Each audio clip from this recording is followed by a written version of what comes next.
Good evening, folks, and welcome back to yet an episode of NASCAR Backmarker Battles. I'm your host, Colby Evans. We have a fun show for you guys today. We're reviewing three races at two different tracks and previewing one of my all-time favorite weekends of the year. What I used to be Throwback Weekend, but still one of my favorite weekends of the year, Southern 500 Weekend. Again, fun show for you guys today. I welcome all to you guys all to the podcast. We're going to talk through my little intro, go through the beginning of every show just to get it out of the way, so that way I don't annoy you guys with it throughout the show. And then, of course, we'll get right into the racing action. Some fun stuff to cover, some serious stuff to cover, and, whole bunch of stuff. So you guys know the drill. Follow me on social media, Start Parker on Twitter. We are so close to hitting 5,100 followers. So if you're watching this podcast and haven't followed me on Twitter, please go search me up on Twitter and give a follow. I'd greatly appreciate it. Like and subscribe to the channel. Turn on that bell for all notifications. You guys never miss a podcast when we go live. We're still in the 1260 range. I'd like to get that up to 1300 soon. But again, if you like the show, leave a like and a subscribe would be appreciated. And of course, check out the racingexperts.com for all NASCAR media related content. Whew, man, that intro takes a lot out of you. So we had Daytona this past weekend, and I am glad to say, I always go into the Daytona races with skepticism. We have seen Xfinity races at Daytona be really bad.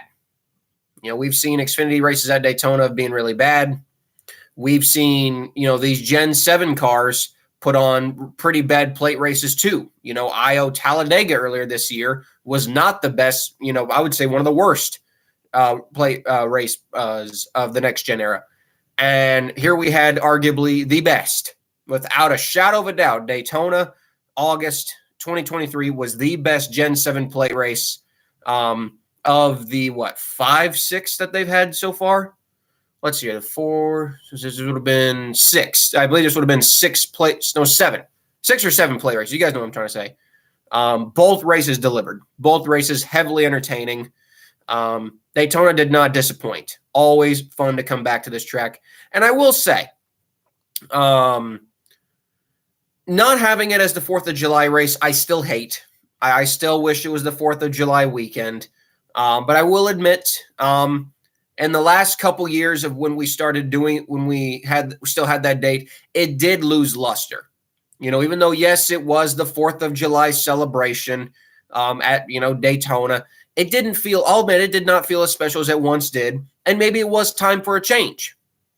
And I agree with everyone. I think ever since they've moved the Daytona race to the last race of the regular season, it has definitely brought back the excitement. It has definitely brought up ticket sales. And I think the overall race itself is definitely more exciting for the fans, and the drivers are more aggressive, which, again, is just a better show for everybody. So, yes, Daytona, before we even start off with reviews, Daytona gets a 10 out of 10, and I don't usually do that.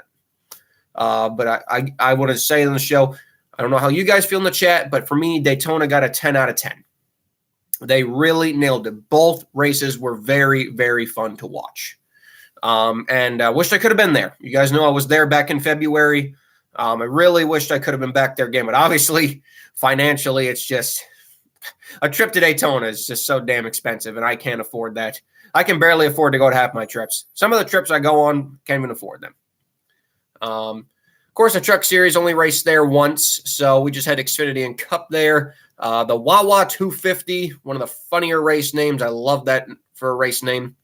Cool to see Wawa, the local gas station franchise in the area, sponsoring the race. We had 4 Wawa cars in the race, actually, which was also kind of cool to see them sponsored. And a local Twitter guy made all 4 cars, so shout out to him. I forgot his name off the top of my head, but we had a local NASCAR designer on Twitter, got the chance to design all 4 cars. I believe it was the 25 of Brett Moffitt, the 53 of Natalie Decker, the 07 of J.J. Yaley, and the 38 of Joe Graff were the 4 Wawa cars promoting, I guess, Wawa's new line of energy drinks. And the sad part is that as great as it was not a great day to be a Wawa car, as all 4 Wawa cars, I believe, were involved. They were all involved in crashes, and only one of them finished. So as cool as it was, might not have been the best day to be a Wawa car, unfortunately. Some other fun stories we had in the field. We had Greg Gaulding back again with SS Greenlight Racing, the team he got second with at Talladega those many years ago. We had Jordan Anderson back for his first race back after his fiery crash at Dega last year. Jeb Burton driving a throwback to Bill Davis Racing and Ward Burton, which, God, it just looks so beautiful. We had Brennan Poole. He had Cup obligations, so that opened up the 6 car. So Garrett Smithley drove the 6 for just this one race. Cesar Baccarella, the owner of Alpha Prime, or part owner, I should say, of Alpha Prime, was back in the 44. Like I said, so many good stories. One of the weird stories about this race that we also discussed on last week's show was no DNQs. And is arguably one of the rarest times in this, even in this day and age, as costs are going up, very, very rarely will you see a plate race not have any DNQs. Of course, the last instance this happened was last year at Talladega. But of course, that race was marred by a possible like a hurricane was about to hit Talladega or something. Like it threatened to wash out all of qualifying. So any extra cars that were going to show up withdrew. Because I think had qualifying been rained out, they would have went home. So certain entries that were going to show up to Talladega last year pulled out. This was really the first instance where I think only 38 were going to show up. We did have MBM going to show up. I got to believe that the arrest with Jason White had something to do with this. Yeah, I agree in the chat, Hurricane. If there's one thing that makes me sad is we never got to see Joe Nemechek in the 24. Did that actually ever happen? Did Joe Nemechek ever actually get to drive the 24 for Sam Hunt Racing? Because I don't recall him actually being able to do that. Yeah, people saying no in the chat. I mean, what a sad thing. It really probably would have been the best equipment Nemechek would have been in years. And he never got the chance. They withdrew from Talladega, and they DNQ'd Daytona due to no owner points. I mean, that was so sad. He could have won those. He could have won both races. And it's a shame he never got those deals again. Shout out to Joe Nemechek. I hope he's doing well. I know he's about to turn 60 next month. Hard to believe Joe Nemechek's only 60 years old.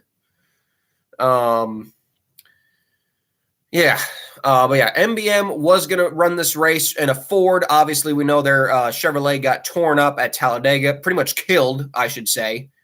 I got to believe Jason White was going to be the driver. They had a driver's deal unexpectedly fall through. Conveniently, Jason White got arrested for a DUI only about a week or two before Daytona. So I got to believe that maybe that was part of the deal because Jason White had been driving for Carl Long on the plate tracks for a while. So I got to imagine that the DUI with Jason White canceled the sponsorship deal and put MBM in a tough spot. And then, of course, they didn't have time to get a motor done in time. And obviously, you can't go to Daytona without a leased motor. You're going to be slowest, like Timmy Hill was earlier this year. Timmy Hill qualified an in-house MBM engine, Toyota, and was arguably the slowest car. Not because the engine's a bad engine, but it's an in-house engine. It's not a leased motor, so leased motors are going to go slower. Yeah, one of the rare times where we only had 38 cars show up, which I will say, kind of killed the fun of qualifying. It's always kind of fun seeing who's going to go home, who's going to make the show. But obviously, CHK, they can't afford a leased motor, so it's understandable why they wouldn't show up.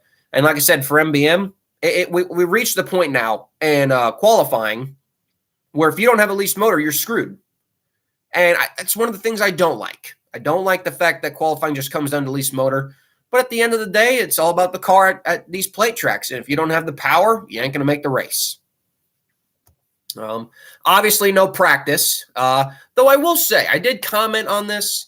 I do think that some of these rookies who come to Daytona for the first time could benefit from a couple of practice laps out there in the draft. Like people say, oh, it's wasting time and money.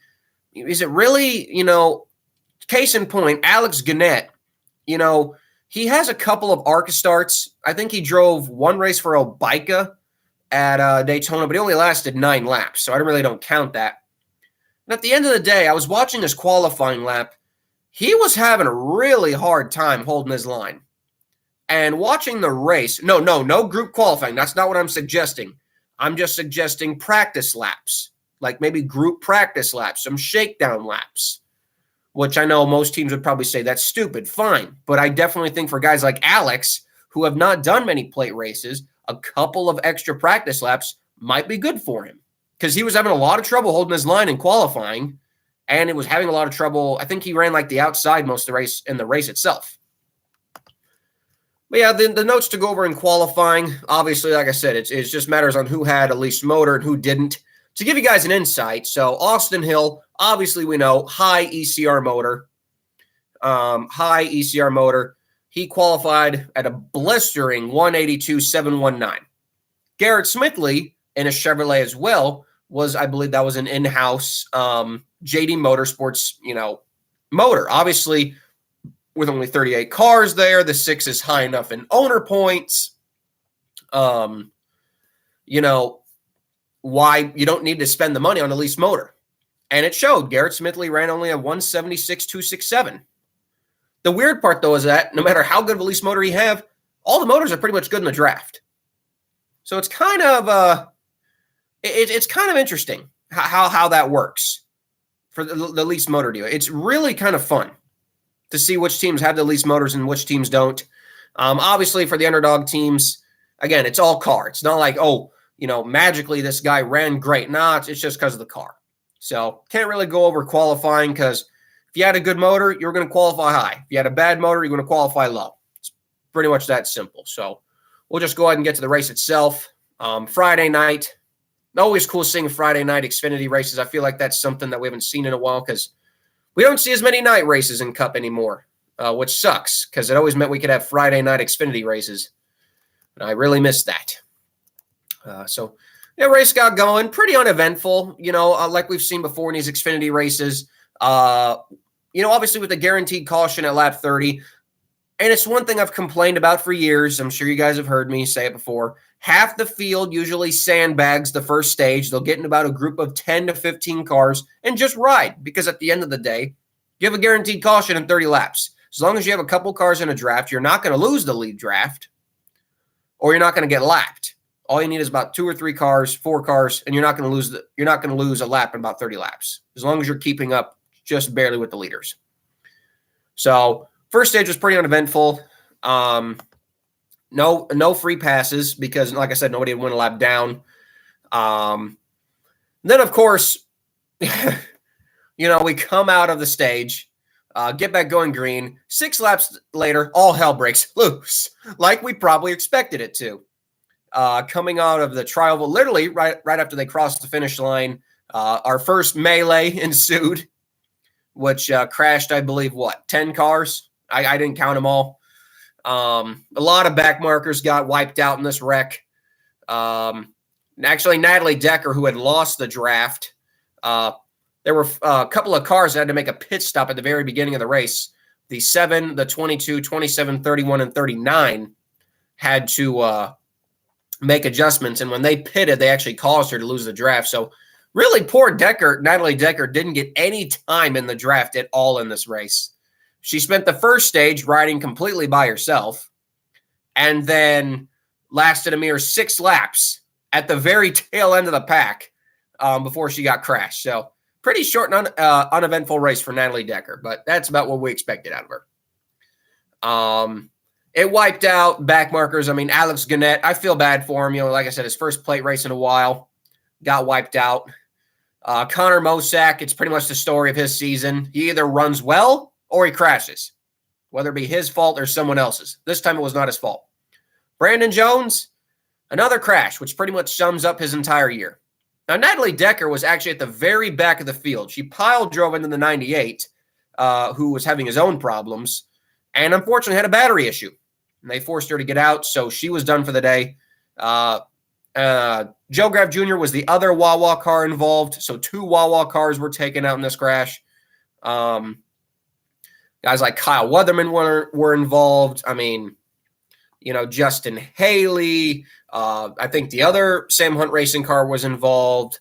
2 of the RSS cars, I believe the 39 spun out in this one. Brett Moffitt was involved. He could have won this race.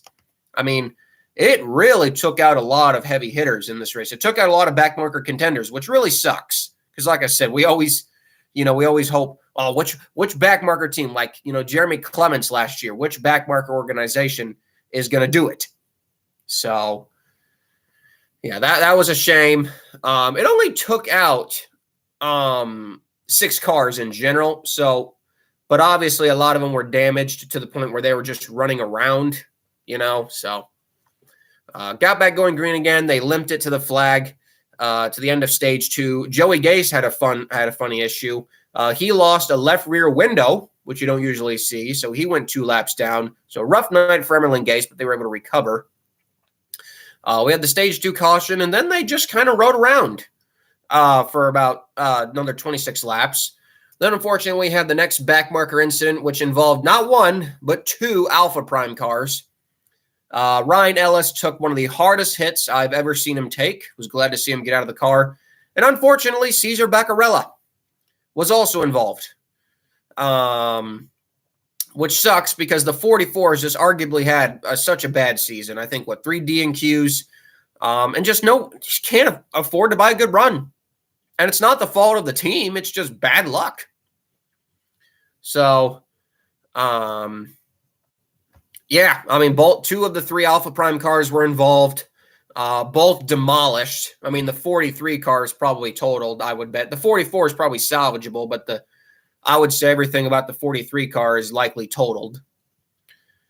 It also involved the 10 of Justin Haley, who, man, I tell you, Justin Haley, he was up there, and then he was in the back, and then he was crashed. And then he was up there, and then he was crashed. Justin Haley was all over the place. And, of course, Jeb Burton, too. He had it saved, and then he spun. He had it saved, and then he spun, and then he finally lost it. So that pretty much set up the melee that was about to happen with 2 laps to go. Because you guys know, when it comes down to these Daytona races, trying to get the field to run a measly 2 laps is harder than hell to do, which is weird. All these guys have to do is run 2 laps, and it is so difficult for them. Of course, though, it's not their fault. You got a lot of hungry guys in the field. You got guys who, their whole season's on the line, so they got to go. Oh, yeah. We also need to shout out SciApps, the sponsor that has been affiliated with CJ McLaughlin through his whole career, will be the remainder of the season sponsor for the 39 car. So it's great to see that RSS Racing has picked up that sponsorship for the rest of the year, and they won't have to worry about that. SciApps, they've been a long-time sponsor in the sport, and we've never heard anything bad about their sponsor checks. So hopefully they won't be like CMR Roofing. SciApps is a good sponsor. So good for RSS.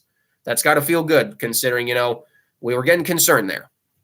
We were getting concerned there for a second. So yeah, we go, also involved in that crash.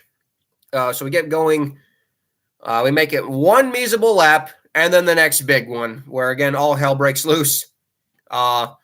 This one was involved. You had Trevor Bayne, trying to throw, this was up in the leaders. Trevor Bayne trying to throw a block, trying to do everything. We know the Chevrolets have great launching power over the Toyotas. They do.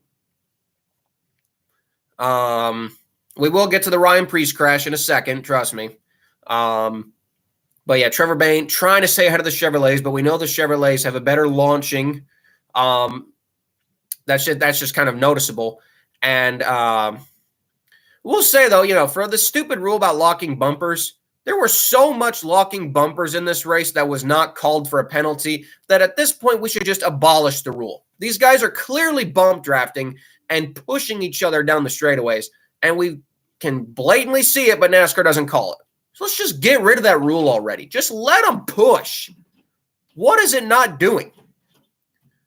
Just let them push each other. If they crash, it's their fault. The locking bumpers penalty is stupid. That's one thing I'll say. It is so dumb. Everything in that before that crash happened, they were locking bumpers. The 21 was right up the ass of the 19. So, needless to say, Trevor Bayne got turned. Austin Hill was involved, so there was going to be no repeat winner for Austin Hill. So for everyone who had bets on Austin Hill, well, you weren't going to win your money. And just a lot of competitive cars were really taken out in this one. We had all 3 of the Joe Gibbs cars were involved in this one. The 0-2 of Blaine Perkins, poor Blaine Perkins. The 0-7, Yaley. So that's all four. Like I said, all four of the Wawa cars were involved in crashes. Ironically, Yaley got taken out by his own teammate, Greg Gaulding. So that sucked. And of course, Sam Mayer. So yeah, this was kind of the crash that took out all the big teams. So we racked them up and tried again and then crashed again. So, and Blaine Perkins was involved again. John Hunter Nemechek was involved again. Trevor Bayne was involved again. Oh, it's like, come on, guys. Everybody just crashed again. The same people who crashed in the crash before and crashed again. And I felt so bad for Garrett Smithley. It's like J.J. Yaley in that first crash. He got bumped by his own teammate. Garrett Smithley had run such a clean race in that last crash and had it all back down. Garrett Smithley's car was completely fine, and then one car, I don't remember who it was, just came sliding through the grass and it just took him right out. I'm like, poor Garrett. I was listening to Case Collenbeck, crew chief for the 6 on the radio, and it's just the deflation was like, they did everything right the whole race. Garrett did nothing wrong in that crash, only just to be taken out like that.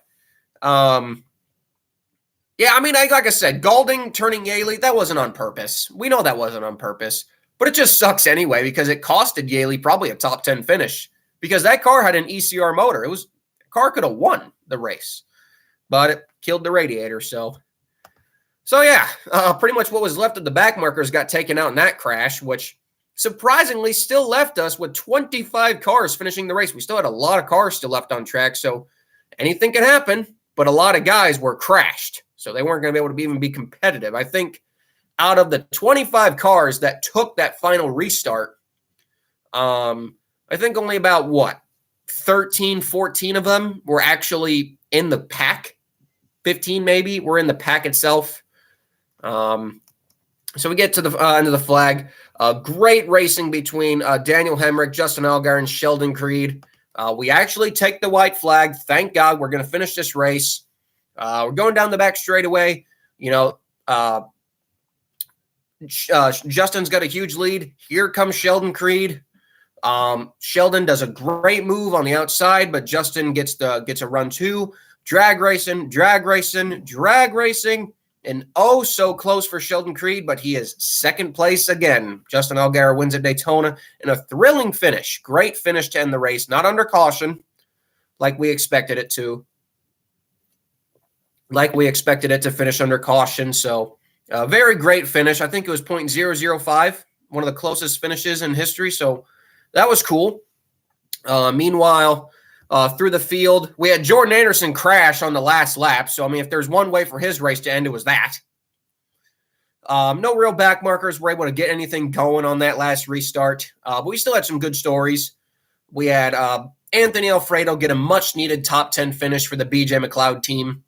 Greg Gaulding gets another top 10 finish, still showing that he's a great plate racer. Jeffrey Earnhardt, man, Jeffrey, he might not be the best on the intermediates. But if there's one thing we know about Jeffrey Earnhardt, the short tracks and the plate tracks are really where Jeffrey Earnhardt excels.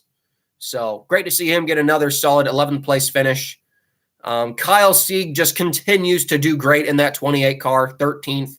Joey Gase comes back from 2 laps down to finish 14th. And even despite the damage he received to his car, Garrett Smithley still got 16. So that's still not a bad run. Just sucks that they got damage.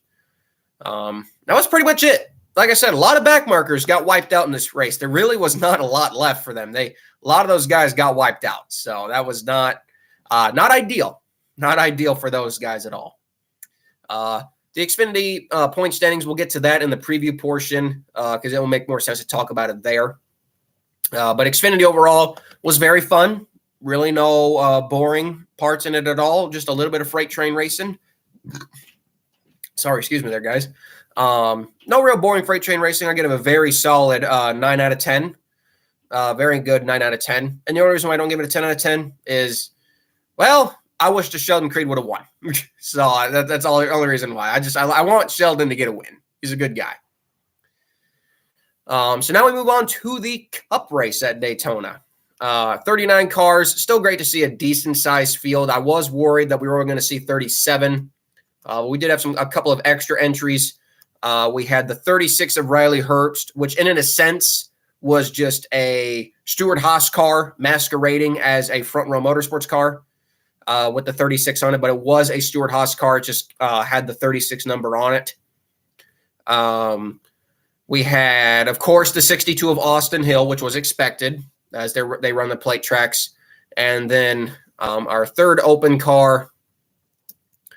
God, man, who was it again? Why am I suddenly having a brain? Chandler Smith, that's right. I keep forgetting he's in the field sometimes. I'm just used to colleagues' cars, so sometimes I forget Chandler was even in the field. This race was excellent.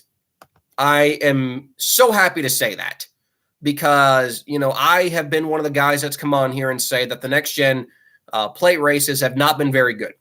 The 2022 Daytona 500 was not good. I didn't think either of the Talladega races last year were very good. The August race last year was pretty good. Daytona 500 was a lot better. The Talladega race earlier this year still wasn't very good. And I think the reason why the Talladega races are not as good, the track's too wide, which, that's not a problem. But for these kinds of cars, it's hard for them to create a third line at Talladega. We've seen that before. It's a lot easier for them to do it at Daytona, but for Talladega, it's hard for them to create a third lane that actually works. But yeah, so 39 cars, still pretty decent field. I don't know who was going to win this race, guys. I'm telling you. We had an uneventful first stage. 35 laps went by pretty cleanly. Not much, like I said, to really say about it.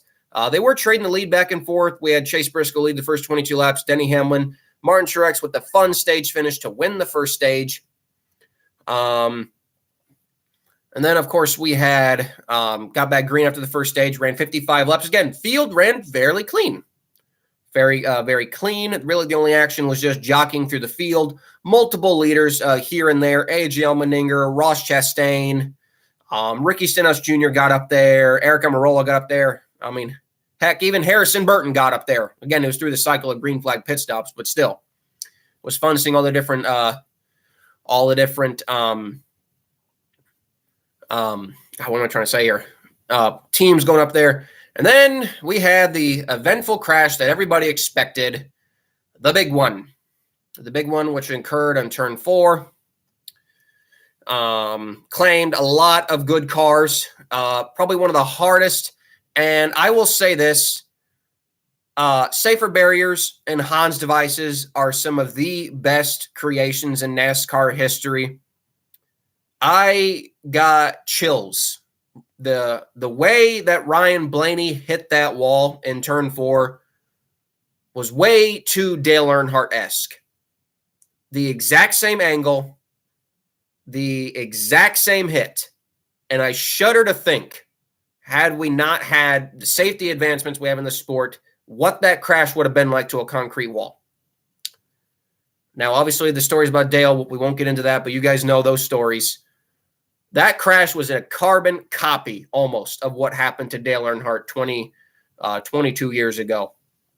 So to see that crash almost in the exact same way, I bet for Dale Earnhardt Jr. that had to be hard to watch.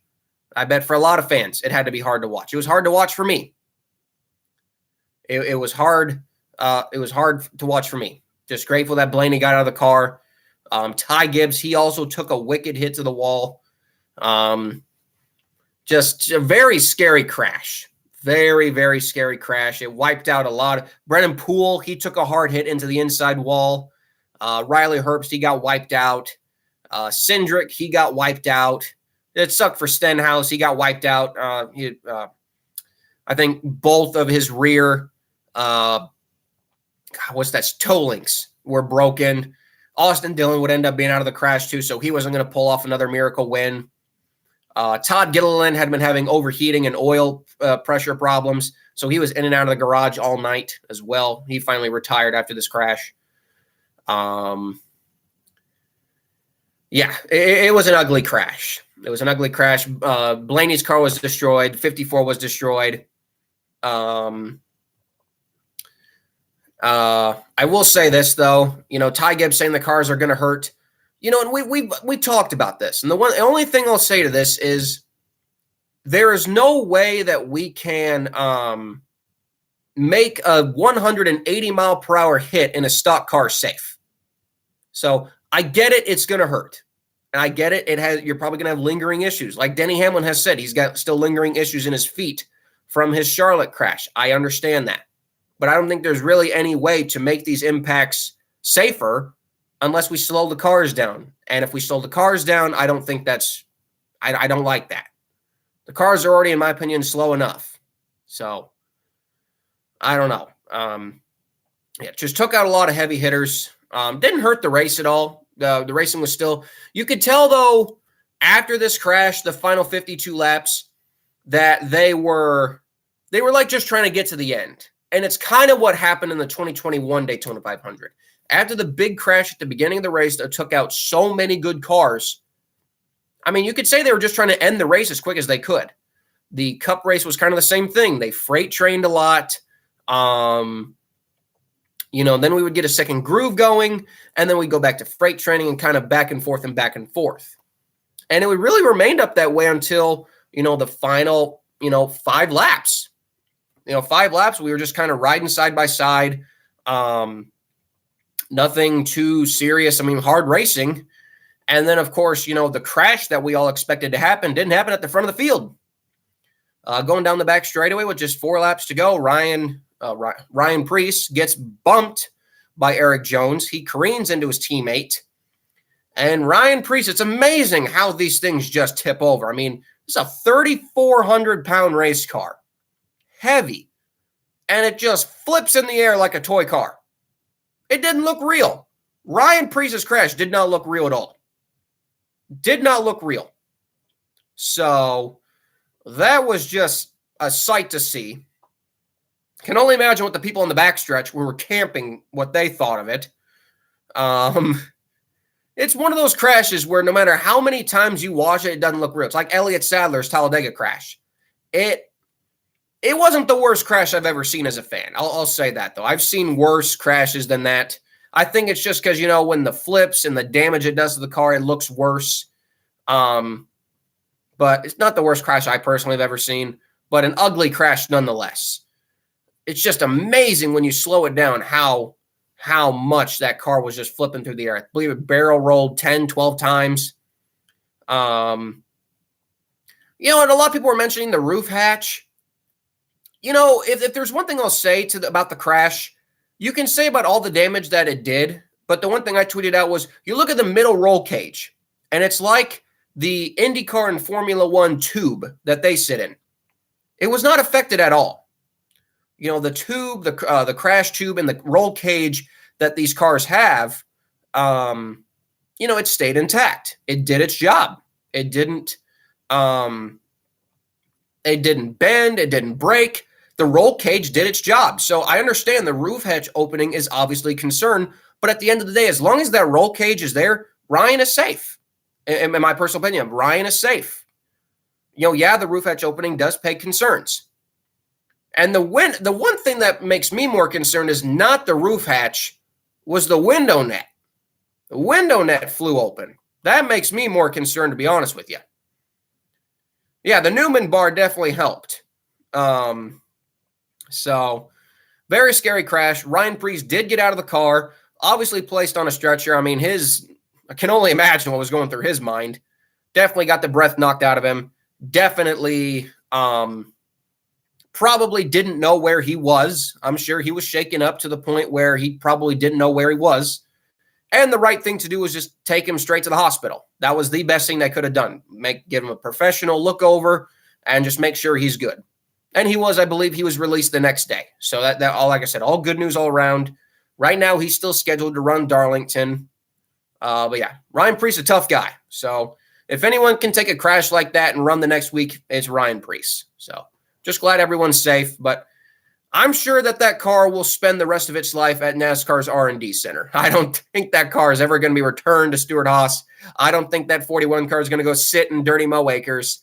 I think that car will have a forever home now at at the R&D Center, because I'm sure NASCAR is going to look over every single thing they can, which they probably have been doing for the last 3 days. So that kind of set up our 2-lap restart. I fully expected them to crash, to be honest with you. We'll say it was kind of funny that before that crash, we had Kyle Larson, who was 2 laps down, actually helping Chase Elliott get to the lead. That was funny. So we got back going green again. Forgot to mention Brad Keselowski. Yeah, during the red flag, his car caught on fire. So he was driving in circles trying to put it out, which that's great. And of course, then I hear on the stupid Door Bumper Clear podcast, what a penalty for what? They wanted to have the 6 car penalized for what? Just because the car, fine, the red flag is out. But what is Brad doing that is so bad? He's driving in circles to put out a fire. So I don't understand that. I don't understand why you would want to penalize the 6. What did he do wrong? He wasn't impeding anyone's progress. If they had hit that car with the fire extinguisher, he would have had to come to pit road, which would have been the penalty anyway. Brad knew that. He's not stupid. Oh, yeah, the fact that they're like, and I guarantee you if it was one of their cars, the Door Bumper Clear guys, they wouldn't have had a problem with it. But of course, when it's someone else, they have a problem with it. So thankfully, the fire went out and Brad was able to keep the lead. And I'll say this. Brad Keselowski was full team owner. He was Dale Earnhardt 2001. He was determined to not win the race and push that 17 to victory, which sucks because I'm a Keselowski fan at heart. Oh, you guys can imagine my frustration when the final 2 laps, Keselowski is pushing that 17 with everything he's got. And he's not going for the win when he had every chance to do it. And I'm sure Boucher would not have minded it because, again, at the end of the day, everybody's racing for everything here. But no, unfortunately, Brad played team owner. He did not play driver, and he pushed that 17 right to the win. And for Chris Buescher, 3 wins. Who would have saw that coming at the beginning of the year? Brad Keselowski second, so an ultra payday for RFK Racing. So great for them. I want to give Brad a win, man. It's frustrating as a Keselowski fan. Chase Elliott will not make the playoffs, which is, again, with how they ran this year, it's kind of iffy on that. Bubba Wallace did get the last position in on points, so good for Bubba. The underdogs had some good runs. We had Corey LaJoie and Ty Dillon, 10th and 11th. So great day for Spire Motorsports. Michael McDowell still came home 13th. Not a bad run. Still not a bad run. Not a great plate race for him either. Probably one of the worst performances I've seen out of Michael McDowell in the plate race. The car just didn't seem right all night. Austin Hill got 14th. J.J. Ailey 19th. B.J. McLeod 23rd. So still some decent runs. For sure. A lot of the other backmarkers, Stenhouse and Gilliland got wiped out. We'll talk about the playoff picture once we talk about Darlington in a couple of seconds more in depth. Yes, I really hope Brad gets Bristol. He had that race won last year. But yeah, so that was Daytona. Lots of fun. 2 great races overall. I give the weekend a complete 10 out of 10. Daytona absolutely nailed it this weekend, and I hope every fan who went to Daytona this weekend had a great time. Really do hope it looked like it was a fun weekend. So now we move on from Daytona to Sunday's weekend in Milwaukee. Yes, one of the rare times, and I'm talking about rare, you will actually see a truck race on a Sunday. When was the last time that happened? Yeah, the Truck Series at Milwaukee. They were there with the ARC Series. We'll get to that show on Thursday. But the Truck Series portion of the show we'll be talking about. Great to see the Milwaukee Mile back. One of my favorite tracks on the circuit. I thought about making the trip up there, but it financially wasn't in the cards. It's a very, very fun track. Old school track. One of the oldest tracks, I believe, in the world.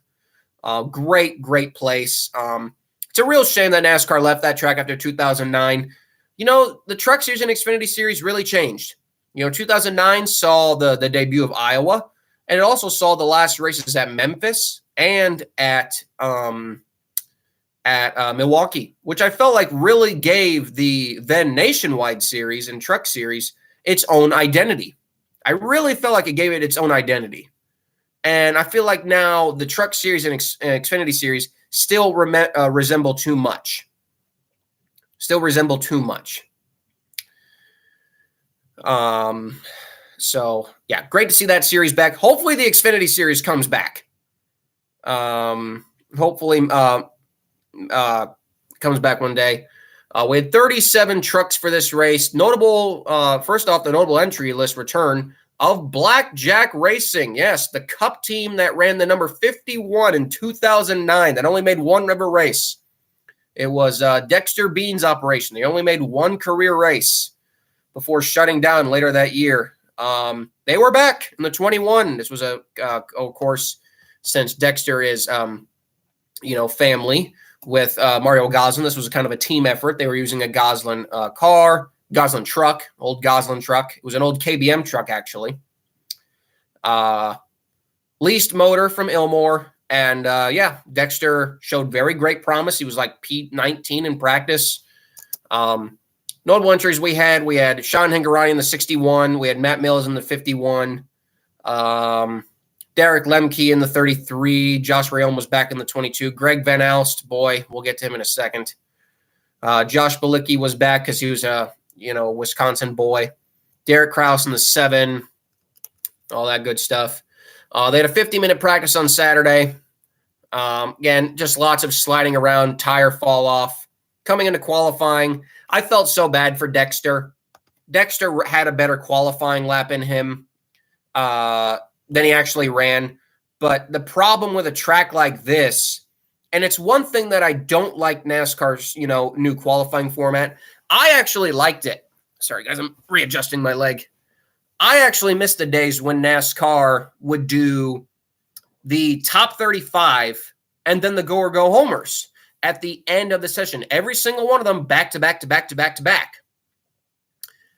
And what I'm saying, though, is that we know the top 33 are locked in on speed. And I'm just saying this, maybe the Xfinity Series should bring it back in some way. I know this is kind of a weird thing, and maybe the Truck Series should do it too. The top 31 in trucks and the top 33 in Xfinity. Maybe we should just say the top 31 in owner points and the top 33 in Xfinity are safe, and that the fastest 5 or the fastest get in. Now, I don't know how many teams would be up for that, but I like it.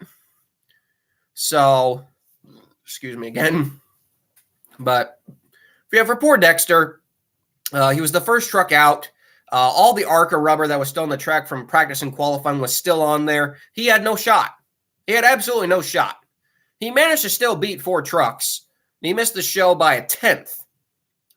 The truck had way more speed than that. It was just the first truck out. Track was cold. It had little to no grip in it. And Dexter was screwed. So it really sucks to see Dexter go home when you know that he easily had the speed to make that race. But it's just a case of he went out so early. By the time the last couple trucks were going, the track had heated up so much, he had no shot. I really do think that you should place the slower vehicles. Don't go from slowest to fastest. Just have the faster teams go first, and then have the slower teams go. Or just do like the old top 35 or mix it up a bit. Because, man, it's frustrating to see Dexter go home when he clearly had the speed to make it. Other good qualifying runs that we did see. Poor Greg Van Alst. His truck was slow all weekend. I don't blame it on Greg. I don't blame it on him. His NASCAR tenure deserves to go better than the way it's going right now. No real underdogs, good runs. I mean, like I said, there's a track of handling, so I didn't expect any of my underdogs to really do well. And overall, it was a pretty tamed race, of course, up until the last bit of it. Josh Balicki, poor Young's Motorsports. I mean, Young's Motorsports fab department must work their ass off. The 0-2 was killed in 9 laps after he blew a right front tire. Then the scariest portion of the race, Brad Perez, who was making his Milwaukee debut. He took the restart. Greg Van Alst, his throttle hung. And unfortunately, Brad Perez was in the way. Nothing either guys did wrong. And a very scary crash. Greg Van Alst, obviously doing the right thing, went to check on Brad, probably apologizing, saying my throttle hung. But I don't know how Young's Motorsports has stayed in business. They have wrecked so many trucks this year. And I have no idea how they're staying in business. The checks they must be getting must help it. But, man, I'm amazed that Young's Motorsports can still put out 3 full-time trucks. And it's not even – most of the time, it's not even their fault. On Point Motorsports has not gotten much better either. I attribute that to Perez. It's his first start. So I think On Point, with Perez, Perez it's his first start in Milwaukee, so he gets a pass for that. But yeah, those are kind of the big moments of the race.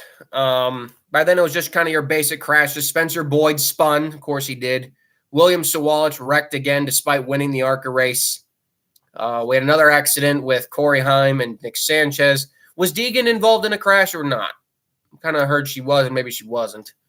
Either way, she still had a poor finish, which was expected. Some notes to clarify. Daniel Dye, Matt DiBenedetto, and more importantly, Stuart Friesen. I am not sure what's happened to that 52 team, but boy, have they sucked. I am not sure what has gone up with that 52 team, but they have flat out sucked the last couple of races. I've heard some rumors that the team in general might not be doing very well financially. At the end of the day, those are just rumors. But boy, has that 52 team not been good. They were championship contenders at some point, and they did not run any better than 20th. I don't think they've run better than 20th the last 2 races.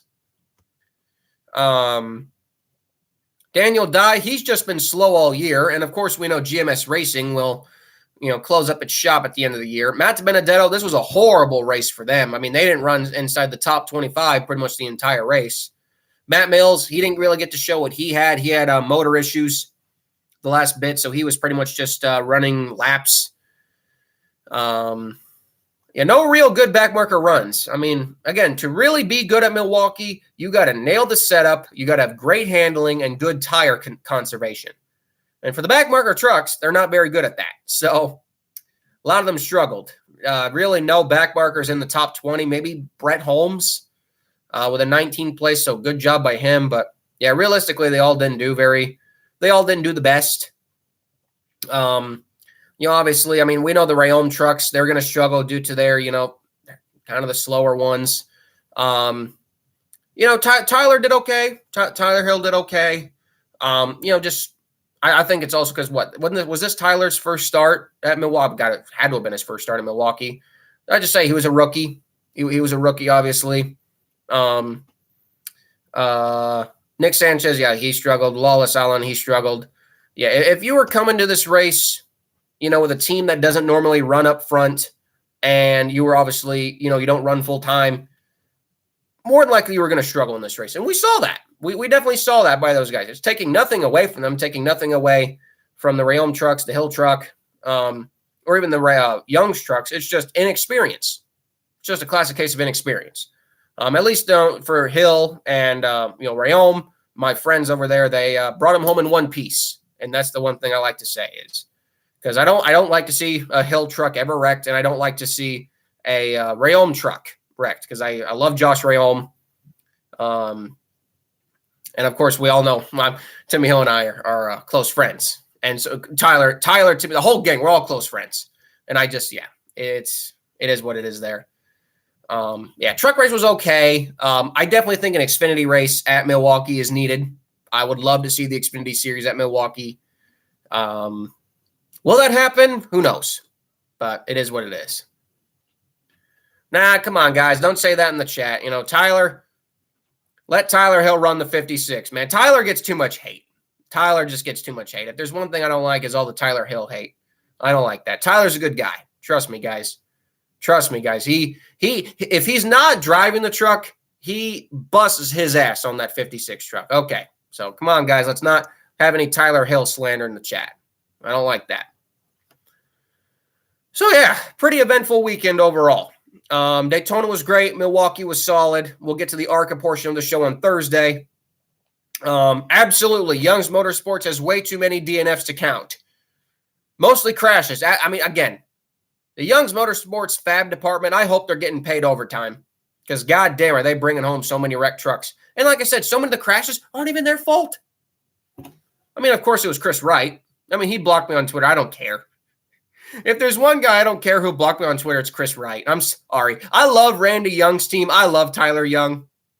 Tyler Young's a great guy, but I don't care. Chris Wright can block me all he wants. He's not good. He's not good. I don't care. I don't care about that one. Now we move on to Darlington. Of course, they'll watch Chris Wright confront me in the garage at some point. Wouldn't be the first time. We got Darlington this weekend, the Xfinity Series at Darlington. No truck race again. I wish the truck series would go back to Darlington. Those guys really put on a good show. We got an Xfinity and Cup, 147-lap Xfinity race, and the Southern 500 Cup race, the big daddy of the year. One of the bigger crown jewel races, the race that everyone wants to win. But first, we got to look at the Xfinity race. 39 cars for 38 spots. One car goes home. No CHK is entered for this race. As their primary driver, Dawson Cram, will be running the 44 for Alpha Prime Racing. So a great opportunity for Alpha Prime Racing. Sage Karam was the original driver, but has been taken out, and Dawson Cram is in. The other notable entries, we got Brennan Poole, of course, back in the 6, because remember, guys, Daytona was just a one-race deal. Stephon Parsons back in the 07. Chad Fincham, kind of an interesting story. Chad Fincham is back for for SS Greenlight Racing. Obviously, he DNQ'd a lot of races earlier this year for MBM. That I don't know if they have parted ways. I don't know that 100%, so I'm not going to speculate on that. But for now, Chad Fincham has taken his money to SS Greenlight Racing in the 08 car. So that's great for Chad. I'm going to miss him at MBM, but hey, that's how the racing business goes. Justin Haley's in the 10 again. We got Kyle Larson in the Hendrick entry, which is useless, but he'll be the star of the race. Trevor Bayne is listed in the 19, but it is not going to be him. It will be Denny Hamlin running his one Xfinity race of the year. Corey Heim from the Truck Series will be coming over to run the 24 for Sam Hunt. Patrick Emmerling will be running the 35 at Darlington. Of course, we got Raja Caruth in the 45. Matt Mills in the 53. Timmy Hill, of course, MBM Motorsports returning. Timmy Hill will be in the 66 for Carl Long. And Ross Chastain will be in the 91. Now, coming out of Daytona with those good runs, we had a lot of shakeup in the owners' points. And, we know that this 07 has been the lower car in owner points, and we know that the 4 car has just been on a string of good runs lately. Unfortunately, Daytona kind of ended that. Wasn't their fault, but kind of ended that. And right now, they're still probably pretty in line for the top 30 bonus right now. Obviously, JD Motorsports has made one of the most impressive climbs of the whole year. They were at one point 35th in points, and now they're inside the top 30, well inside the top 30. Now they're actually 29th, getting that extra $7,000, which we all know that extra $7,000 goes a long way. One car I'm concerned of is the 43 of Alpha Prime. The bad runs that they've been having lately have dropped that car. Right now, guys, just to show you how close it is, from 29th to 32nd, 4 positions, is separated by just 16 points. And you think about it, how close these cars run with each other on a weekly basis, that's easy to make up. Very, very easy to make up.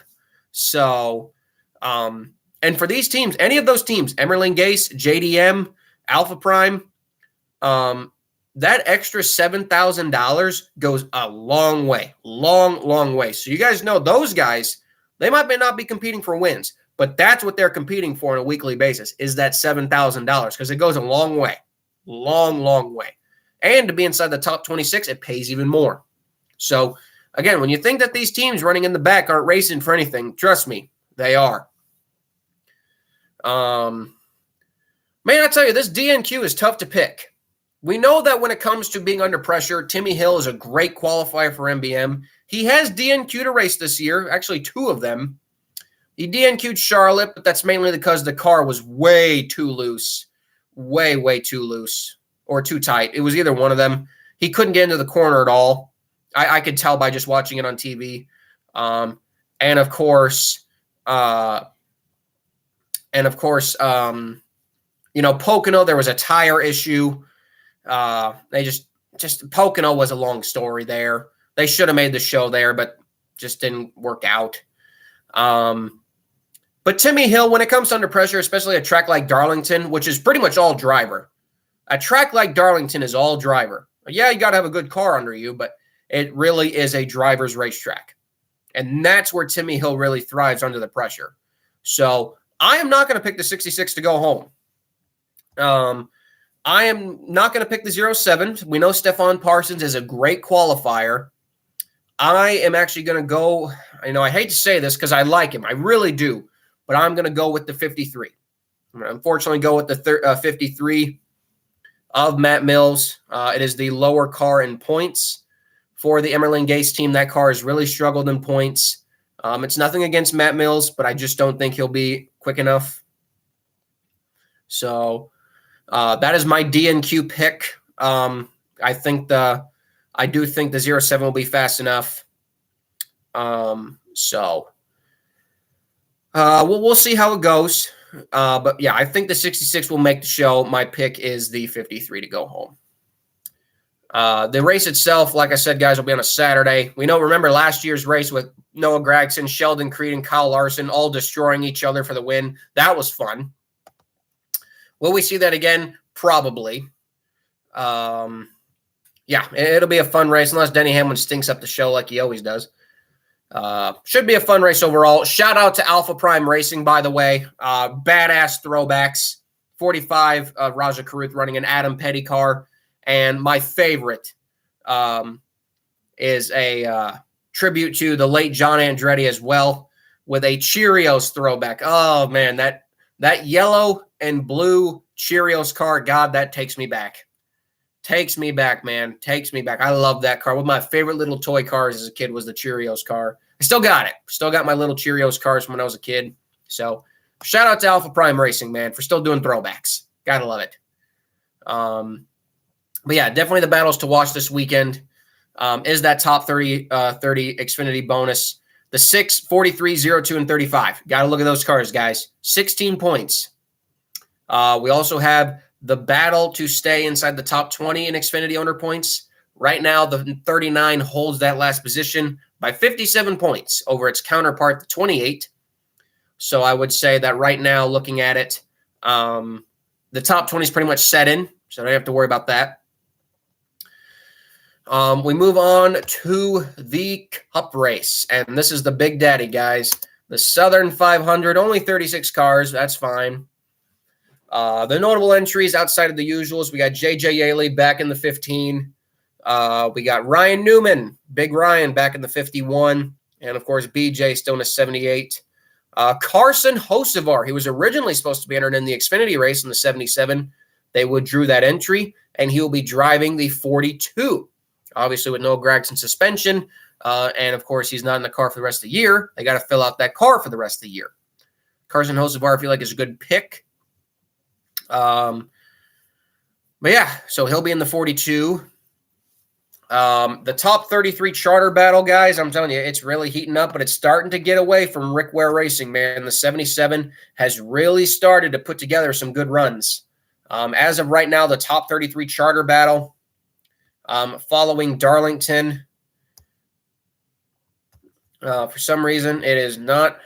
Wish it was showing me the owner points, but it's not anymore. For some reason, it will not show me the owner points on the NASCAR website. Well, that's what the internet gets you. But either way, I kind of have it memorized in my head. Right now, the 42 has pulled away a little bit. The 77, due to a couple of later good runs, has pulled away. Rick Ware Racing, I will say they're kind of in trouble. The 15 car, despite their great run at Atlanta, is only now 5 points ahead of the cut line. They have lost all their lead. The 51 is -8. So Rick Ware Racing, man, we got to start gaining ground back. We really got to start getting back. So, yeah, it's just I want to see Rick Ware make it, but I don't know if they're going to make it, guys. I mean, we don't even know if the 15 might make it. I mean, the 77 and 42 have really come along in these last couple of races. We'll have to just see how it goes. But I think guys like Ryan Newman and J.J. Yaley will probably do better than Carson and Ty in this kind of a race. It just matters what kind of cars Rick Ware Racing brings. But I do think the experience of both Ryan Newman and J.J. Yaley will be better. Will be better. Yeah, they got good, and then they fell back, but hopefully they can get back. I agree. The other bonus battle to watch, guys, is the top 25 for the $1 million bonus. Again, the top 25 Cup teams at the end of the year, the top 25 chartered Cup teams, do get a $1 million bonus by NASCAR. And that is a battle to watch. I wish I could tell you the points, but I can't find them right now because NASCAR's website isn't working. But yeah, that's one to watch as well if you guys have the Owner Points app. Like I said, guys, there's lots of battles always going on in through the field. So make sure you check them out. Also, just to clarify, although Chase Elliott is not in the playoffs as the driver, the 9 car is in the playoffs in the owner's division. And the 2311 entry, the 23 car is not in the playoffs. It's kind of weird how that's kind of flipped. Yes, Newman will be extremely hard to pass at a track like this, especially in the Southern 500. So good luck to everyone trying to pass 51. Good luck. My pick for the Xfinity race, I'll go with Kyle Larson, considering he won the spring race. And my Cup Series pick, I'll go with Truex. I'll go with Truex to win the Cup race. It's going to be a fun race, guys. It's going to be a fun weekend. Make sure to watch the back markers. Usually the tire budget kills them, but usually they do pretty decent on a track like this if they can manage their tires. So, woo! Well, we went just over 60 minutes, shall we? Yeah. Boy, these podcasts are getting a lot longer. You guys must love to hear me talk. Yes. Oh, but I'm going to get out of here right now, guys. Going to be a fun weekend in Darlington overall. Backmarkers should do pretty well. We got 3 entertaining weekends coming up. Daytona was great. No doubt in my mind, Darlington ain't going to disappoint. Got an ARCA races to talk about too, so join me for that show on Thursday at 7 p.m. live for that show as well. How long have I been doing this podcast? The Backmarker Battles podcast I've only been doing full-time is this year. This is the first year I've started doing it full-time, but I've been doing Backmarker Battle podcasts since 2021, just here and there and here. I've been doing the ARCA Racing podcast full-time since around September. Around this time in 2021 is when I started taking the ARCA Racing podcast on a serious level. So, yeah, guys, 2-year anniversary of when we really started doing this podcast seriously. So for the OGs, thank you for being here. Yeah, Fincham has officially left MBM. Yeah, I know. It's sad. One of Carl's last real customers is gone. But yeah, just sucks, man. The independence of the independence of NASCAR are disappearing faster and faster, and it's a real shame. But it is what it is, guys. It's the nature of the sport this day. No, I can't tell the Chris Wright story. All I can tell you is that he's got me blocked because all I've been is bluntly honest with him that he, well, low-key sucks. Yeah, I do wish the modifieds got more attention. Yes, I wish the modifieds definitely got more attention. Because, man, the modifieds, I think the modified series only had like 15 cars for like their past weekend. So, yeah. Unmonetized YouTube video, what does that mean? Yeah, the All-American episode, yeah, that'll be fun. But yeah, guys, it'll be I don't know, we're just kind of chilling now. I'm just reading the chats. I'm bored. Oh, I can't, the Chris Wright story. Oh, Jesus. Yeah, that should be its own story. I mean, I can't. I've already been confronted by a couple of drivers in the garage. I can't afford to have it again next year. And I hate it because I'm just being honest. I mean, come on. Is it being rude to say that Chris Wright is not good? Come on. Am I telling lies? Am I telling lies when I say that Chris Wright is just not a good driver and all he does is tear up equipment? Seriously. I mean, he's had 2 clean races for Venturini. Finally, you have a clean race, but I've always seen him crash. So, yeah, Chris Wright would think it's rude, but come on. So, I don't know. If he's mad at me, he's got me blocked, fine. At least that tells me that this podcast gets out more to people, so I guess somebody must have told Chris Wright, hey, this small podcaster is making fun of you. Oh, yeah, everyone's entitled to their own opinions, but I don't know, man. Everyone's entitled to their own opinions. I'll be clear, though. This podcast is not meant to piss anyone off. This podcast is not meant to piss off any race car drivers. I call it down the line, okay? I'm honest. I'm honest, okay? If I say you suck, you suck. If you think I suck, fine, okay? You're allowed to think that. Is Chris Wright a bad person? Heck no. Chris Wright's a great person. I've met him multiple times. I'm sure he doesn't want to meet me now. I don't think Chris Wright wants to meet me now, but Chris Wright's a great guy. I've met him before, like many years ago. He's a good guy. I'm not saying he's a bad guy. He's just not the best race car driver. That's what I've always said about my opinions on this show. Nobody in the sport are bad guys. I've never met really a bad race car driver, ever. I rarely have bad stories. Rarely have bad stories about drivers. But is Josh Bilicki a bad? Oh, heck no. Heck no. We will not accept any Josh Bilicki slander. He's one of the nicest guys you'll ever meet. And actually, you know what? Here, I'll tell you, for the people who are still watching, let me tell you a story of just how awesome Josh Bilicki is. In the 2020 Kansas race, at the height of the pandemic, all right, height of the pandemic, still going on strong, I was at the Kansas race because I was going to work the truck race. I was going to work the truck race with Norm Benning. And I had went a day earlier because, well, I guess I can tell this story because it's been so long now. Obviously, fans were not allowed into the track, so I improvised. I got a hotel room at the track that was right next, at a hotel that was right next to the track. And I begged the owner to let me do it. And he's like, just don't hurt yourself. And I went up to the roof of the hotel. It was the Hampton Inn right next to Kansas Speedway. And on the roof of that hotel, I could see the track. So I watched the race. Watched the race that night, saw Ryan Preece's crash. I'm probably one of the few people that actually saw Ryan Preece's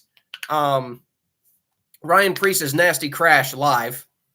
So, again, you got to get creative when it came to those COVID races. I mean, I've heard stories from the people of the Indy 500 in 2020 who snuck in, but I got creative, man. I was determined to see that Cup race. So I watched the Cup race from the roof of a hotel. So you have to do what you got to do. But where this ties into Josh Bilicki is that after the race, we were going to wait for the haulers to go out. I had my good camera.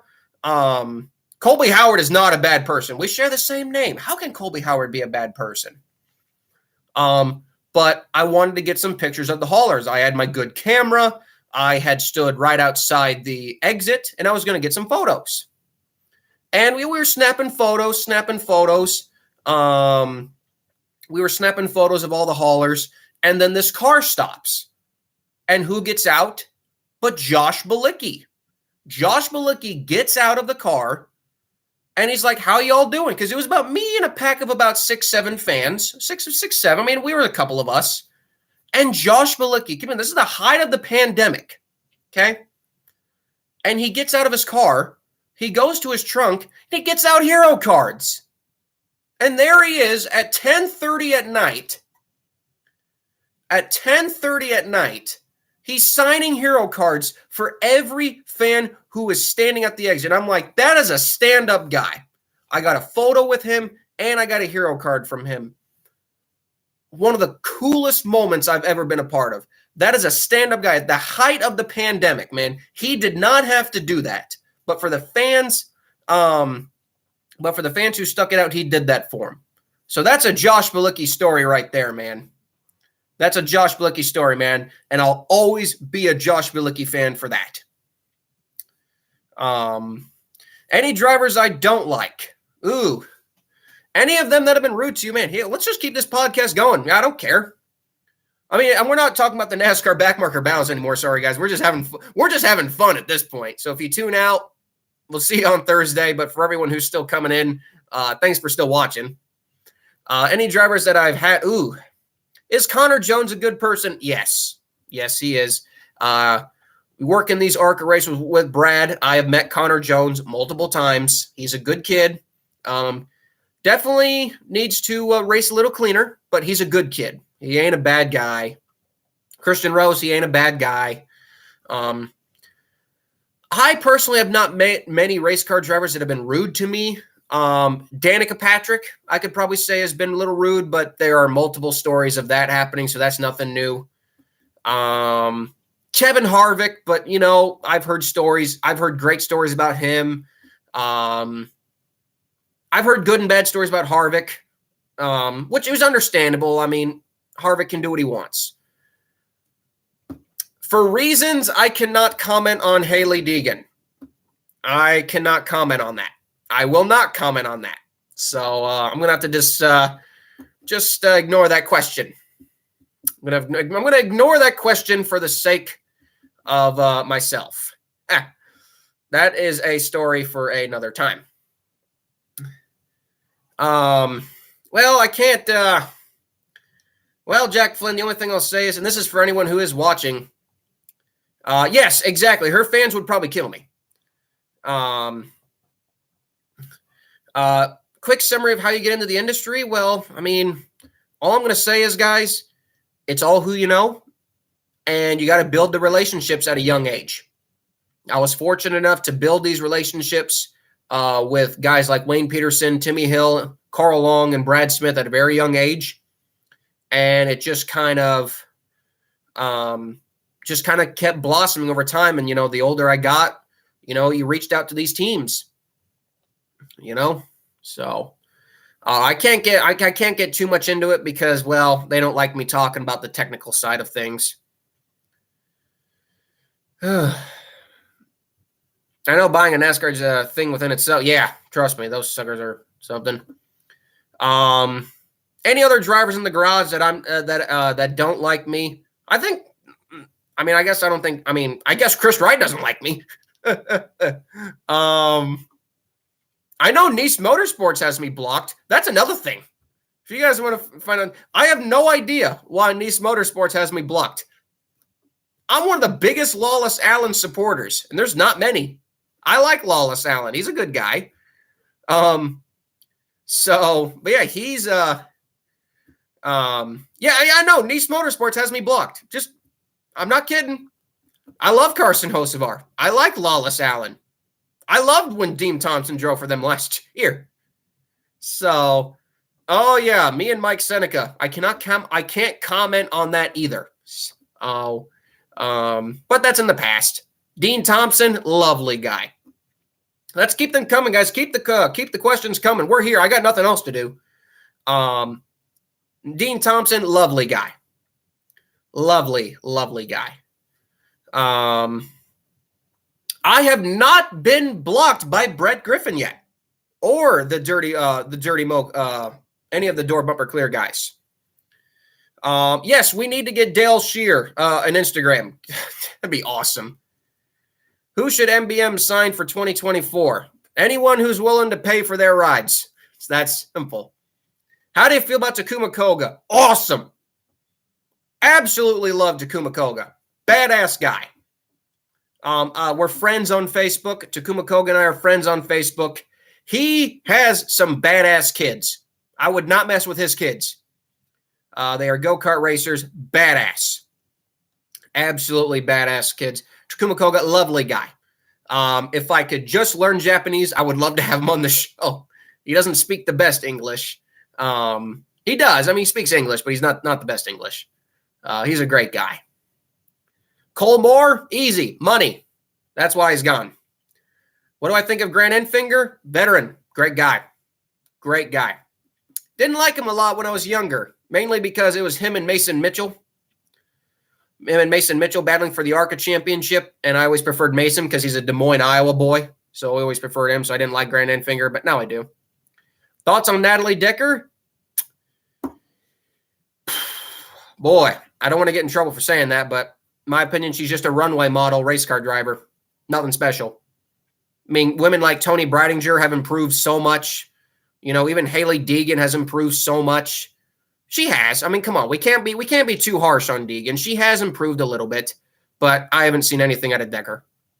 Akinori Ogata, lovely guy.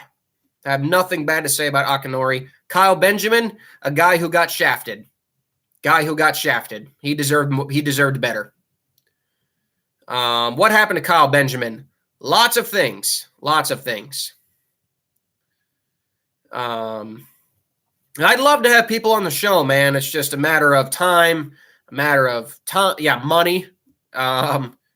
Obviously I need a microphone. I need a professional setup.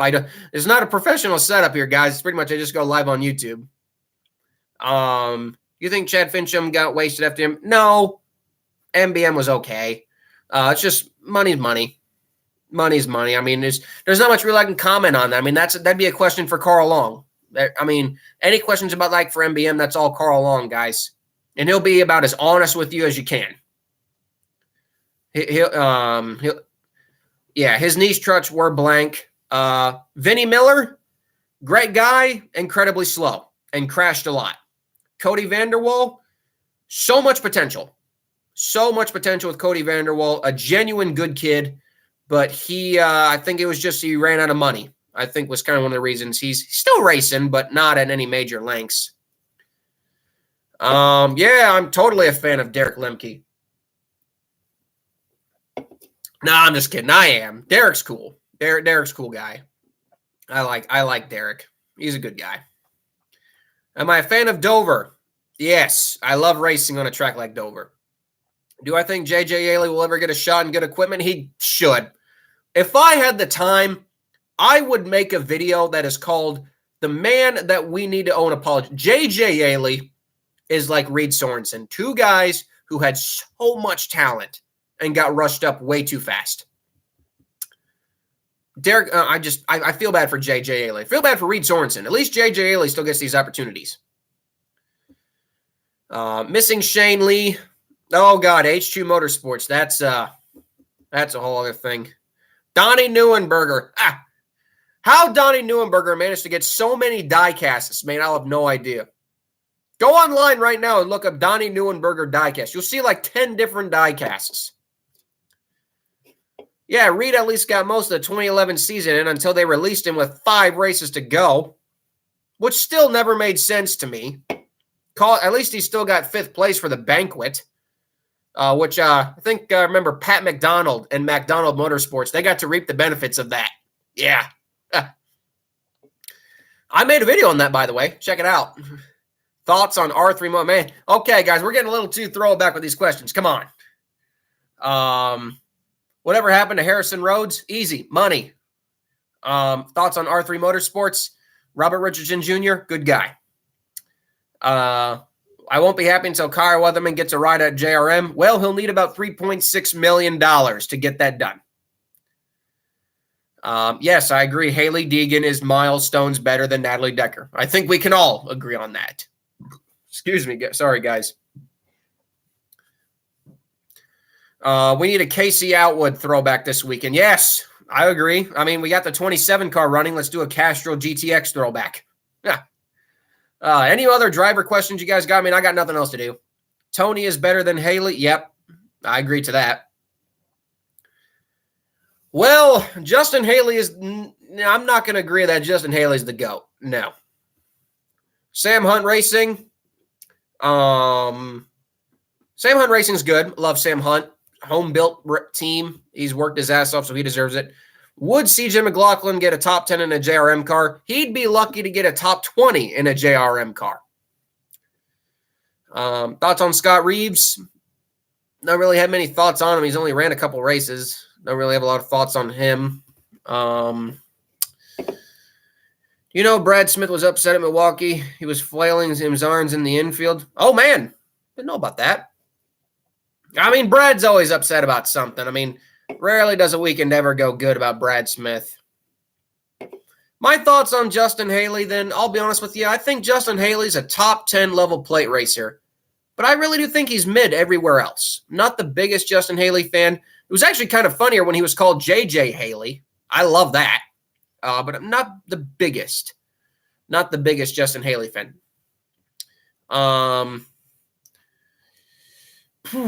Todd Souza trying to get to border support. Good luck to him. No, they're kind of different. Matt Mills' opportunities. Love it. Matt Mills deserves it. Carson Hocevar, good guy. Carson Hocevar is a good guy. I already kind of said that. I have no idea who Paul Owens is, so I can't answer that question. Thoughts on the BFM? Oh, Jesus. Aside from the R. I'm just not going to comment on that one either. We have our issues. That's public, and I'm just going to keep that private because there's no reason to talk about that here. You know, I'm sure he knows the deal between us, and I'm just going to keep it there. Surprised Drew Dollar didn't pay for a ride this year. I think he's still in. I think Drew Dollar's still in college, so that's probably why. Brad was in and out of the ARCA pits. I'm sure he was. Thanks. Thank you. Yeah, I know. I love my Twitter account too. But yeah, guys, come on, guys. Let's keep them going. I'm having fun here. Let's keep it up to these rapid fire questions, man. I'm having fun. Dylan Lupton, good guy. Good guy. Not the best paid driver, but he's one of your average paid drivers. Good guy, though. So I like him. As a prominent John Hunter meat rider, okay. Okay. Sorry, guys, I'm squinting to read the chats. You want to talk to him a mile and a half? A good reason. Justin Haley, not John Hunter Nemechek. I don't know, man. I think he'll run about the same as Yaley's doing for Rick Ware, to be honest with you. Any 2016 oh no, that ain't happening. Alex, weren't you gonna run 46? No. What do you think of Garrett Smithley? Great guy. I think Garrett Smithley gets way too much hate. I think Garrett Smithley gets way too much hate. He's a great guy, great driver. He just had a lot of bad luck. Jimmy Means Racing officially closed his doors. They are done. How do I feel about Ryan Vargas? One of the best guys, and I'm proud to call Ryan Vargas a friend. Proud to call Ryan Vargas a friend. We always say hi to each other in the garage. Absolutely love Ryan Vargas. One of the nicest guys I've ever met. And I hope he can get back to a full-time ride one day. Love Ryan Vargas. Thoughts on David Starr? Love David Starr.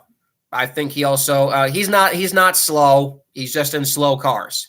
David Starr is good. When am I going to race in ARCA? I plan on racing next year. For Iowa. Whether it be for Hillenberg, Peterson. Again, there's a lot of time to set up that deal, but I do plan on racing in ARCA next year. Yeah, oh God, yeah. David Starr fell bad in the 2021 Coca-Cola 600. That was a rough race. I don't know if Ryan is running an Xfinity race. Did I get the right Hans device? Yes, I finally got the right Hans device. Yes, I did. Need to see me in a JGR car. Boy, I'd be nice. I don't know if I have the money for that, but that'd be nice. James Davison, a guy who deserves more opportunities. Love James Davison. Well, hey, Hurricane, if you're willing to pay, if I get approved, let's do it. Let's do it. Yeah. How do I feel about Ryan Reed? Good guy. I just think, Ryan Reed, he was in a time in Roush when Roush sucked. They did. And Ryan Reed just didn't get the fair end of everything. I think he had more potential, way more potential. Christopher Bell, good guy. Don't really have a lot to say about him. No, but nothing bad. Just like him. Brett Holmes, hardworking man. I remember cheering my ass off when Brett Holmes won the ARCA championship in 2020. I was there. in Kansas, 2020, when he won the championship. I was there working for Brad, so that was fun. Would I'd like to see RFK go back to a lower series or no? No. I think you at this point, you got to focus on the Cup team. If I could bring back one 2010s backmarker team, in any series, that's a good one. Let's bring back BK Racing. I was a big BK Racing fan. I'm just saying, I was a huge fan of BK Racing. Thoughts on Jennifer Jo Cobb? Just a great backmarker driver, a good cheer for, a good ambassador for women racing, for women in motorsports. I like Jennifer Jo. She's cool. That's not necessarily classified, but I'll just say she was cool. Will Jennifer Jo Cobb ever race a truck again? Maybe. There were rumors that she might be running Dega, but again, just rumors. So until we get a confirmation press release, that's all we can say are rumors. If I were to own a race team, what manufacturer would I choose? Dodge. Dodge for sure. If I had to choose a manufacturer that was still in the sport, I would choose Chevrolet. But if I could choose my manufacturer, any manufacturer, I would choose Dodge. Bubba Walsh needs to do a BK Racing Dr. Pepper throwback. You damn right he does. That would be a Bubba diecast I would order. I own a couple of Bubba diecasts, but I would order that one. Norm Benning. Norm Benning is just like Brad Smith, man. He might be slow, but he's just out there having a good time. Amber Balkin, she's all right. She's all right. Good person. She can have, her ego times, but Amber Balkin's a good person. I can't say anything bad. Raja, when I was at a low point, when I had some personal problems, Raja Caruth, man, reached into my DMs and just said, know your worth. You're a good kid. And that meant the world to me. So Raja Caruth means a lot to me. He's a good guy.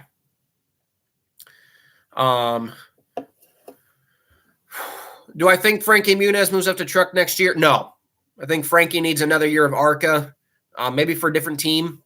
But I think he needs one more year of ARCA with maybe a couple of truck starts. But he cannot move up to full-time. I don't think he's ready yet. I did not disrespect Raja Caruth. I said he's one of my favorites. How do I feel about Leland Honeyman? Good kid. Just, again, he needs a chance. He needs a break. But I think Leland Honeyman could go somewhere.